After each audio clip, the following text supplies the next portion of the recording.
નમસ્કાર મિત્રો, સ્વાગત છે તમારું અમારી YouTube channel Gujarat jobs and ન્યૂઝમાં.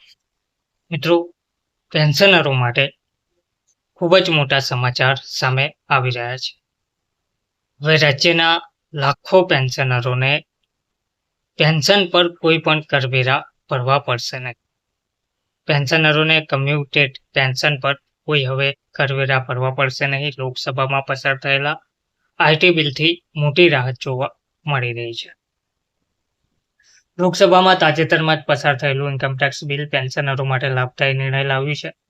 અત્યાર સુધી માત્ર સરકારી કર્મીને જ કમ્યુટેડ પેન્શન પર ટેક્સમાંથી છૂટ મળતી હતી. ખાનગી કર્મીઓ કે એલઆઈસી જેવી પેન્શન યોજનામાં રોકાણ કરનારને આ લાભ મળતો ન હતો. હવે નવા બિલ અનુસાર બધા માટે એક સમાન નિયમ લાગુ થશે અને કમ્યુટેડ પેન્શન પર કોઈ ટેક્સ લેવામાં આવશે નહીં. કમ્યુટેડ પેન્શન એટલે કે માસિક હપ્તો લેવાના બદલે ભવિષ્યના ઘણા વર્ષનું પેન્શન એકસાથે મોટી રકમ રૂપે લઈ લેવું.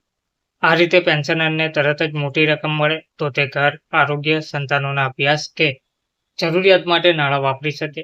અગાઉ સરકારના પેન્શનરો માટે આ રકમ સંપૂર્ણ કરમુક્ત હતી, જ્યારે ખાનગી પેન્શનરોને ટેક્સ ચૂકવવો પડતો હતો. નવી જોગવાઈમાં આ ભેદ દૂર કરાયો છે. આ નવો નિયમ 1 એપ્રિલ 2026થી અમલી બનશે. નાણાકીય વર્ષ 2026-27 માટે આવકવેરા રિટર્ન ભરતી વખતે પેન્શનરોને આ છૂટનો લાભ મળશે. સરકારે મંજૂર કરેલા પેન્શન ફંડ જેમ કે એલઆઈસી પેન્શન ફંડ અને આવક કર કાયદાની કલમ 10A તથા 1023AAB હેઠળનો સમાવેશ થતા ફંડ પરથી મળતી રકમ પર આ કરછૂટ લાગુ રહેશે. સરળ ભાષામાં, હવે સરકાર કે ખાનગી પ્રકારના પેન્શનરોએ કમ્યુટેડ પેન્શન લીધું હોય તો તેના પર ટેક્સ લાગશે નહીં. ધન્યવાદ.